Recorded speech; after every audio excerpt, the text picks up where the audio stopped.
So I was rolling in my car 2-3 weeks ago. It's a Ford Fusion. I wasn't rolling. It was just I was just in a car. There's no rolling. I was driving in my car 2-3 weeks ago at this point, and something came to my remembrance that happened to me about 17 years ago, and I realized that my feelings were still hurt about what happened to me. I don't know if y'all have ever, I know y'all have all gotten over the things that have happened to you in the past, but I'm the only one. But I thought about this thing that happened to me 17 years ago, and I realized in my car, I'm still hurt over that. What had happened was, I was it's the end of seminary. I was graduating, 4 years in grad school. I had worked for this church while I was in grad school down in Dallas for 3 years. 3 of the 4, I would work for them. I was their part-time junior high pastor. Loved it. My favorite age of all the church is junior high kids. And this isn't even in here. I'll just tell you why. Because in junior high, the question is, do you like me? In high school, the question is, do I like you? And I can always say yes to them, and they don't ever say yes back. But so I like junior hires. Anyway, so as a junior high, I saw a lot of them come. And so at the end, our church ordained people to the ministry. And so I went to them at the end of seminary, and I was like, hey, I'm about to go off and see where the Lord leads me, which was here, where the Lord's going to lead. And I would like for you to ordain me. And the associate pastor said, well, come meet with me in my office. And so I met with the associate pastor in the office. And after we talked about it for just a minute, he said, we just don't feel like we want to ordain you at this time.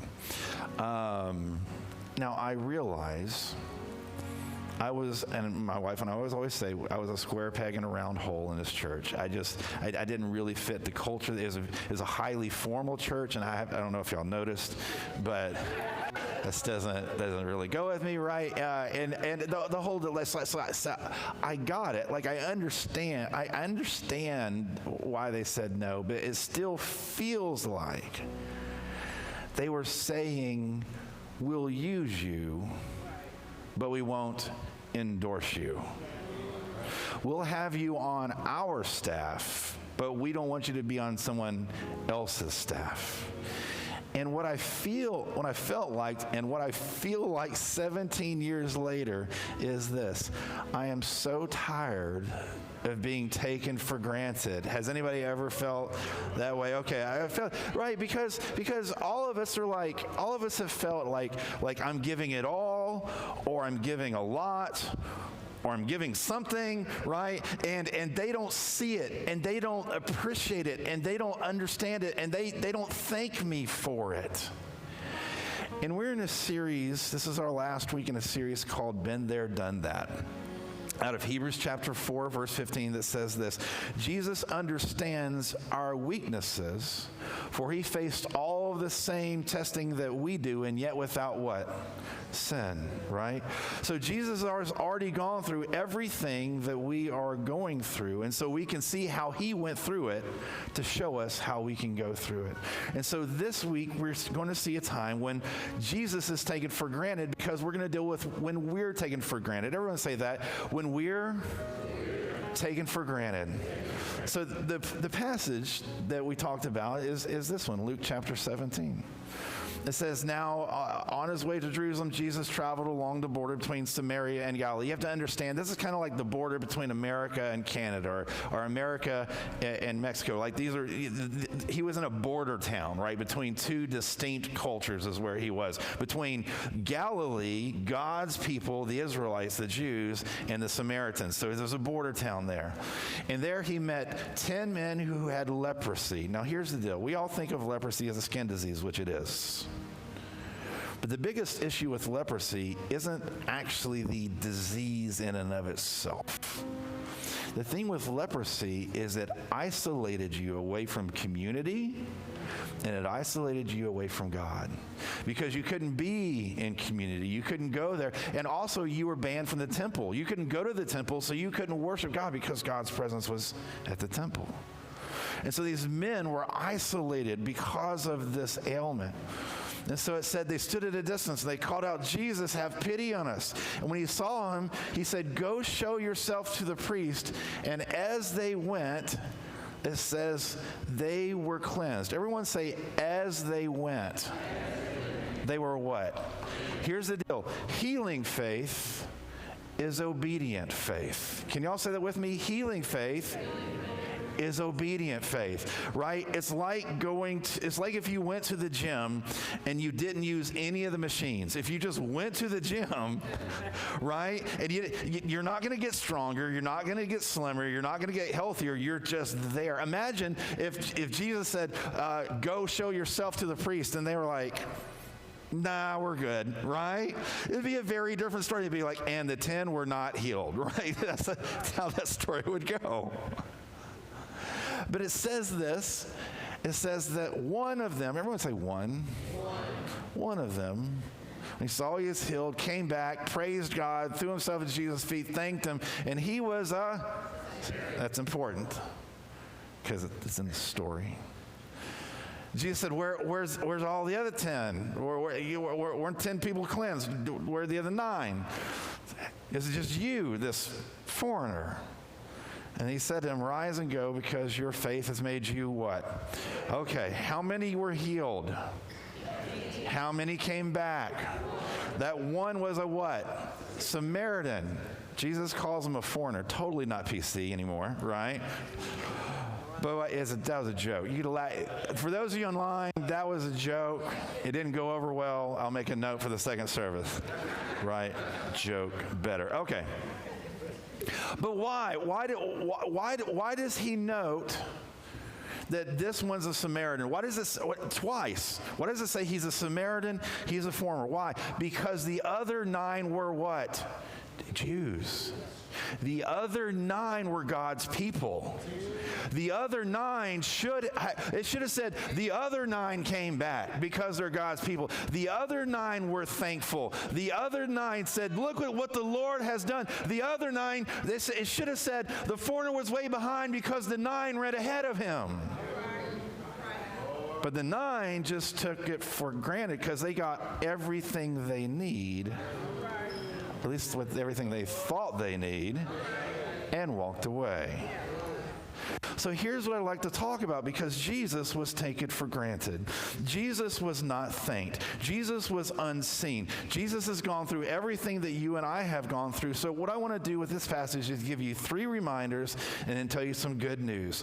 3 reminders and then tell you some good news. The first reminder that you need to get this morning from this passage is simply this: how they make you feel is not who you are. Everyone say that. How they make you feel is not who you are.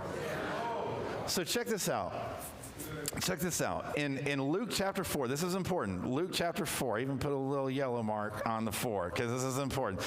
Luke chapter 4, it says, he, being Jesus, was teaching in their synagogues, which is like the church. So Jesus was teaching in the church, and everyone did what?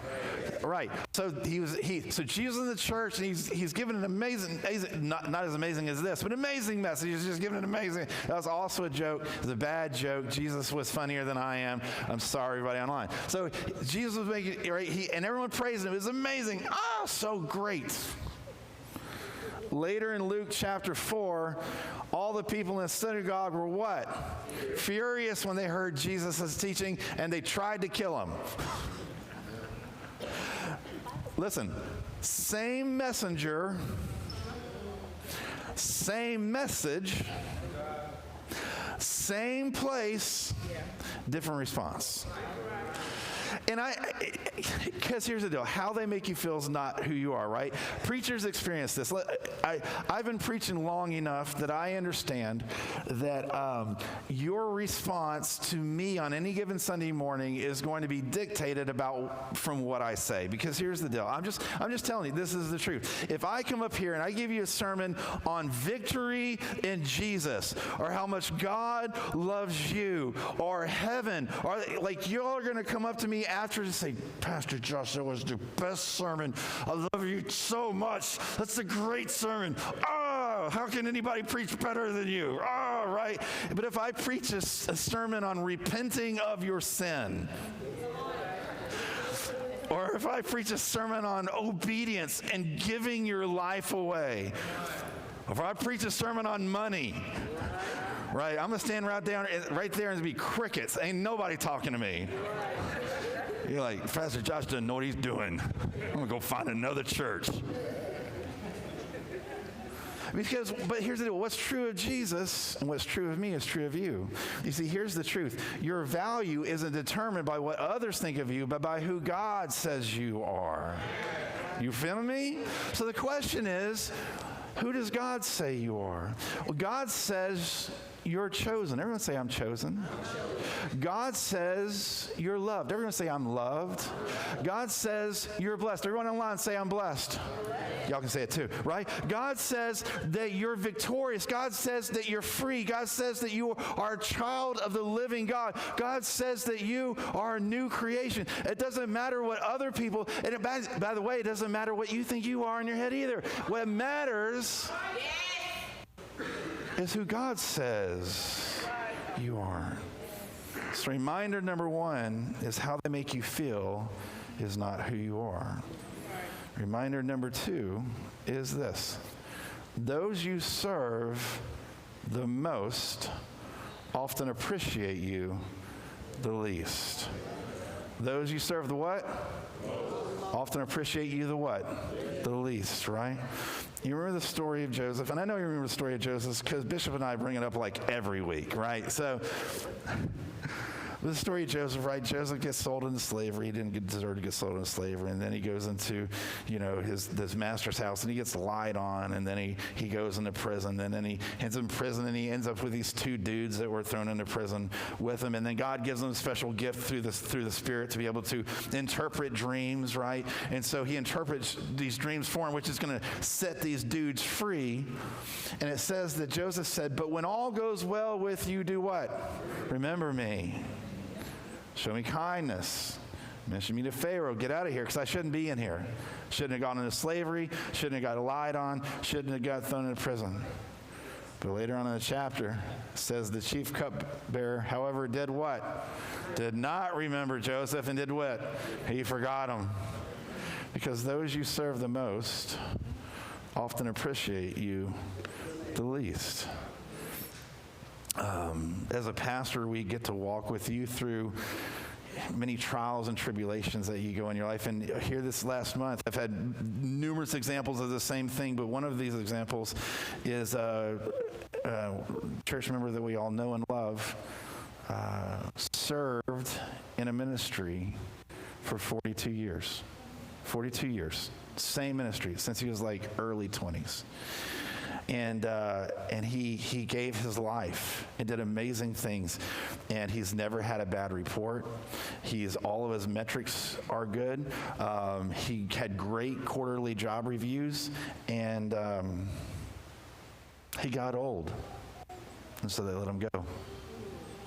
They said, thanks, but no thanks. And he walked away. Because those you serve the most, those that you give your life to, often appreciate you the least, right? And here's the deal. The church is guilty of this. Pastors are guilty of this. And I'll give you a really, really good example, or a really, really bad example, however you want to look at this. Did you know one of the most underthanked people in the church are consistent givers? And I'll tell you why. It's just a practical reason. If you are a consistent server, let's say you greet people or you work in Grace Kids, right? We see you. every week. And so because we see you face to face, we say, thank you. I saw you last week. I saw you this week, right? The problem with giving is supposed to be done in secret, right? Don't let your right hand know what your left hand's doing. And the thing is, see, the church doesn't run if we don't have servers. The church doesn't run if we don't have givers. You with me?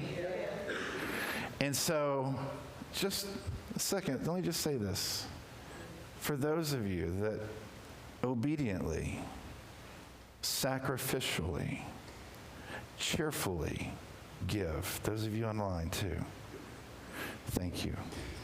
Thank you for participating in what God is doing all around the globe. And the good news about this is simply this. Just because they don't notice now doesn't mean they won't notice later. Let me give you an encouragement. Parents that are praying for your wayward child, just because they don't notice now doesn't mean they won't notice later.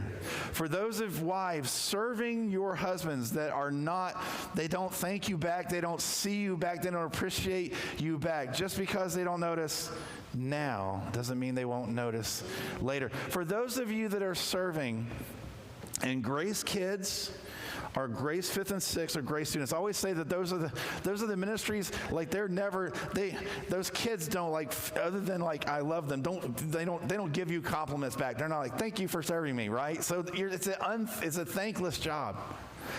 But listen, just because they don't notice now, I've experienced this. Your youth kids will come back 10, 20, 30 years later and say, you changed my life.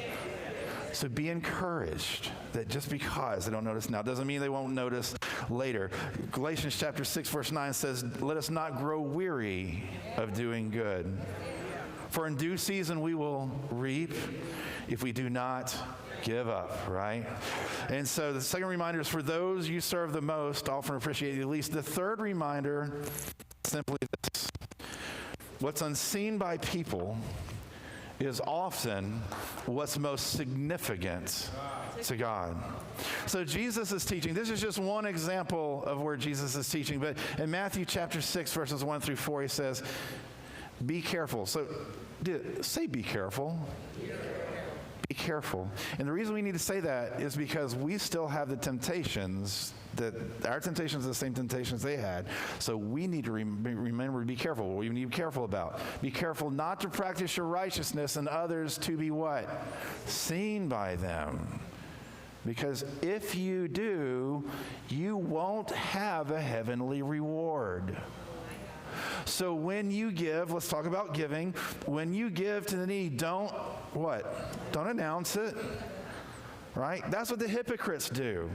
And they've already received their reward in full. But when you give to the needy, don't let your left hand... No, by the way, I had to practice that so many times this week. I'm like, which one is my left? Don't let your, I was like, left hand. Nope, that's not it. Don't let your left hand know what your right hand's doing so that your giving may be in secret. Then your Father who sees what you do in secret will, right? You follow me? So here's the deal. What's unseen by people is often what's most significant to God. I had a conversation with a young lady in our church probably about a week and a half ago at this point. And it was I was honored to have this conversation with her, and it was also heartbreaking because this young lady at our church serves at Grace United. She gives at Grace United. She is important to Grace United. And this young lady feels unseen by Grace United. This young lady feels less than at Grace United. She feels, and when she was telling me her feelings, I thought of Hagar. Do y'all remember Hagar from the Hebrew scriptures? Hagar, I won't tell you the story, but Hagar was used by the people that should have protected her, right? And Hagar was criticized by the ones that should have thanked her, right? And Hagar was pushed away by the people that should have pulled her in. And so Hagar finds herself in the desert with her son, with nothing, all alone on death's doorstep. And then Jesus shows up. And Jesus protects her. And Jesus provides for her. And Jesus makes promises to her. And then she responds by giving God one of the most precious names, I think, in all of Scripture. It says she gave this name to the Lord who spoke to her, which is El Roi. You are the God who what? Sees me. For she said, I have now seen the God who sees me. What's unseen by people is often what's most significant to God. God sees my friend at Grace United. God sees you. God sees you. For you see, what's invisible is often what's most valuable. Think about the things that Jesus tells us to keep secret. Your prayer life. He's like, hey, listen, when you pray, don't go out there and do it like the hypocrites. Don't fly, right? When you pray, what are you supposed to do? Go in your house, close the door, close the closet so it's just me and you. When you give, don't flash it around. Don't be like, look how great a philanthropist I am. No, you're supposed to take that check, put it in, be like, God, that's just between me and you. And he says, I'll reward. Fasting, right? When you fast, right? When you fast. Not if you fast, but when you fast. When you fast, we're going to be doing that together in January, so it's coming soon. Just pack on the pounds, we'll wear it off in the fast, right? But when you fast, get dressed up, put your makeup on, put your hair on, get all ready to go, right? Because...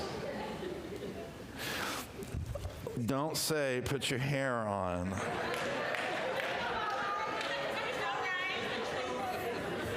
Sorry, everybody online. That wasn't written down. I fire myself, Cordell. I'm firing myself. Here's the deal. What's unseen by people is often most significant to God. And as the worship team comes up, I want to end this by giving you some good news. And the good news is simply this. Jesus healed us by giving his life, and we thank him by giving him ours, right? Here, think about the lepers for just a second. The lepers had a need. The lepers had a disease that literally separated them from God. They couldn't go to the temple. They couldn't go into his presence. And so it separated from God. And so Jesus said, I have the solution for you. If you will follow me, I have the solution for you. He offered healing. And the lepers were asked to respond because healing faith is obedient faith, right? And so 10 of the lepers were healed, right? But one of the lepers was made well. Did you notice that?